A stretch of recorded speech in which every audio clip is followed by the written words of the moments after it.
Hello, amazing souls. I am Amber McCrae, and welcome to my podcast.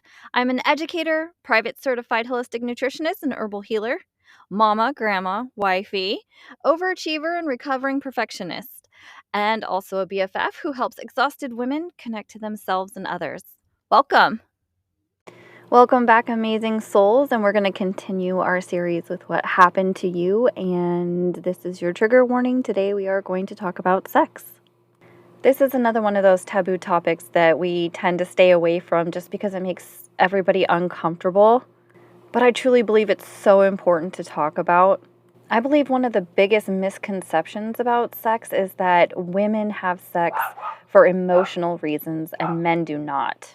While I do believe that there is differences in men and women in their sex drive and things like that, I do believe that, and from the research that I've done, is that men also have sex for emotional reasons. It is an emotional connection. And I'll share in my personal experience with my husband and I that actually sex is very, very vulnerable for men, which is one reason that I believe porn is such just running rampant in our society. And not that women don't watch porn too, but I truly believe that, when we feel rejected, especially in such a vulnerable area as sex, that we turn to something safe. And for a lot of people, porn is safe. There's no risk of being hurt or let down or rejection. And that's so huge. The fear of rejection can be just devastating and debilitating.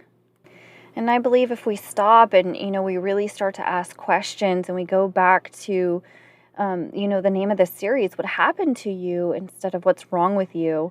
I know from my personal experience that porn was a big hindrance and I couldn't understand why it was so prevalent in my husband's life until our marriage almost, really fell apart and we started going to emotionally focused therapy. And our counselor helped us understand that this area was not safe for my husband.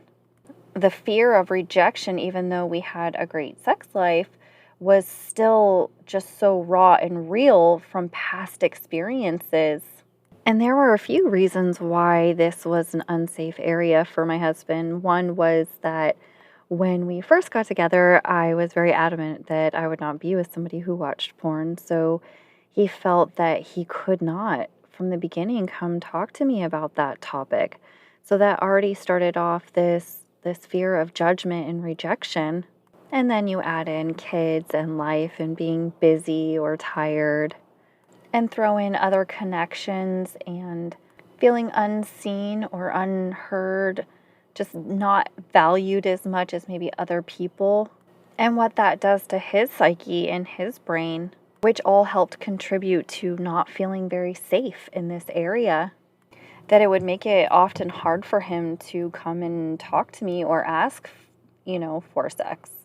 Which brings up another point, is that in today's society that it's like taboo to even talk about or ask your partner for sex, that it should just be this unknown magical thing that happens. Especially if you've had trauma or sexual abuse in the past, it could make sex and rejection even more difficult to work through and to enjoy. And to communicate to our partner what we need, what feels good, what doesn't, because of that fear of rejection and abandonment, honestly. And sadly, often, I'm guilty of this. Before I understood about emotionally focused therapy and all of this, is that I met all of this. I met porn, and just it felt like the distance of my husband, with anger and confusion of what's wrong with you or what's wrong with me. And both of those statements and that frame of thinking can be so damaging for both parties, which just creates further disconnect and more unsafety in the relationship. which makes it even harder to communicate about sensitive topics such as sex. So, from what I've experienced in my research, is that when you have a safe connection, when you can talk about those vulnerable things and communicate openly about the good and the bad and the very uncomfortable, it creates a very beautiful sex life and a very safe one where even if rejection is felt, you're able to talk through that and know the heart and what is going on with your partner instead of, what's wrong with you or what's wrong with me.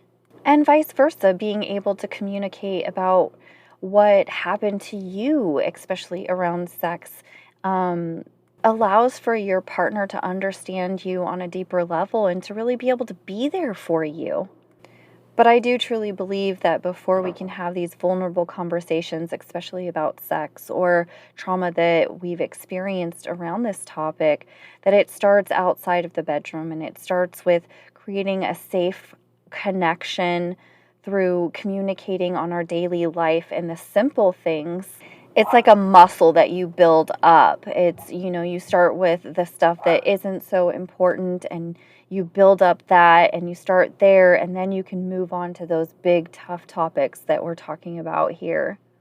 And, what does safe mean? I use that word a lot, and really what that definition means to me and in my work is that you feel seen, heard, valued, which equals love. And that to me equals safe, where you're not judged, but you're understood, and those raw spots are seen and validated. And when I mean validated, I mean that I'm just heard with what's happening to me. Nobody's trying to fix it. They're not trying to make it go away. They're not trying to make it about them. It's really just hearing what's happening with me and repeating back to me basically what I said to them so that I know they really understood what I was saying. This is also known as, active listening and validation. Those two go hand in hand.